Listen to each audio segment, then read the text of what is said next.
ඔයා තැඹිලි ටිකක් පාරේ තියාගෙන විකුණනවා කෙනෙක් වෙන්න පුළුවන්. සමහර විට වීල් එකක් දුවන කෙනෙක් වෙන්න පුළුවන්. එහෙම නැත්නම් තමන්ගේම ව්‍යාපාරයක් හදාගෙන ඒක උඩට අරගෙන යන්න try කරන කෙනෙක් වෙන්න පුළුවන්. මේ ඕනම කෙනෙක්ට මේ කතාව අතිශය වැදගත්. හිතවතුනි අපි බිස්නස් එකක් කරන්න පටන් ගත්තට පස්සේ අපිට තියෙන ලොකුම සම්පත තමයි අපි වෙනුවෙන් අපිව හොයාගෙන එන අපෙන් මිලදී ගන්න කෙනා. හැබැයි ලංකාවේ මෙන්න මේ කෙනාට තමයි නරකම විදිහට සලකන්නේ. මේ කෙනාට තමයි ලංකාවේ අතිශය නරක විදිහට සලකන්නේ.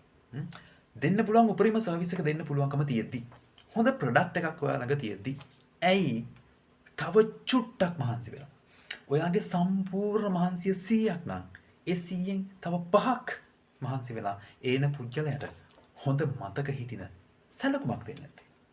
හරි ප්‍රශ්නයක්. ලංකාවේ කස්ටමර්ස්ලාට සලකන විදිහ අන්තිම සවුත්තුයි.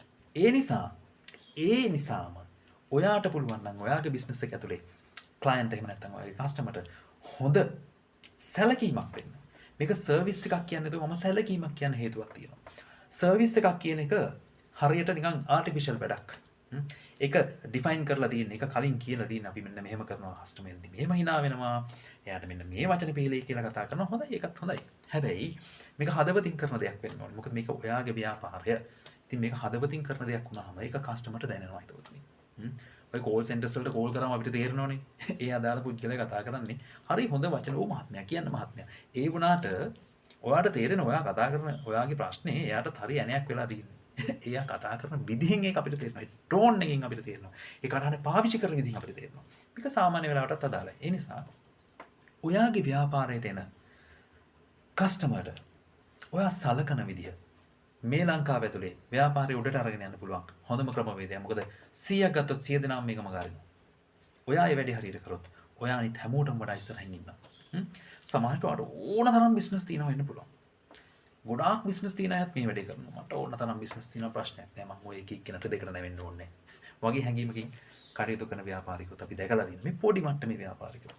හැබැයි එහෙම වෙන්නේ නැතුව එන කෙනාට කතා කරලා එයාට අවශ්‍ය දේ එයාට ඌබනා විදියට කරලා දෙන එක ලොකු දෙයක්. ලොකු දව්වක්. මිනිස්සෙක් තැනකට එන්නේ Tamanට තියෙන ප්‍රශ්නයක් විසඳගෙන යන්න. මිනිස්සෙක් තැනකට එන්නේ Tamanට තියෙන මොනවා හෝ ගැටලුවකට උත්තරයක් හොයාගෙන. එතකොට ඒක කොණ්ඩේ වැවිලා වෙන්න පුළුවන්. ඒ ගැටලුවට උත්තරයක් හොයාගෙන වෙන්න පුළුවන්. ඇඳුමක් නැතුව ඇඳුමක් මහ ගන්න වෙනවා. ඒ ප්‍රශ්නෙට උත්තරයක් හොයාගෙන වෙන්න පුළුවන්. නොදන්න දෙයක් ඉගෙන ගන්න එනවා වෙන්න පුළුවන්. ෆෝන් එක හදා ගන්න එනවා වෙන්න පුළුවන්. හැමෝම එන්නේ Tamanගේ ප්‍රශ්නෙට උත්තරයක් හොයාගෙන. ඒ උත්තරයක් හොයාගෙන යන තැනදී Tamanට සලකන විදිය ඒ මිනිස්සයා හොඳට මතක තියාගන්නවා. ඒක අනිච්චානුකයි. හිතලා මතලා කරන දෙයක් නෙවෙයි. ඒ මනුස්සයට හොඳට මතක හිටිනවා. ඒ නිසා මතක හිටින සර්විස් එකක් දෙන්න. විශේෂයෙන්ම පහසුවෙන්, හිතේ සැහැල්ලුවෙන් තමන්ගේ වැඩේ කරගන්න පුළුවන් පරිසරයක් හදන්න. ඒ සර්විස් එක දෙන්න.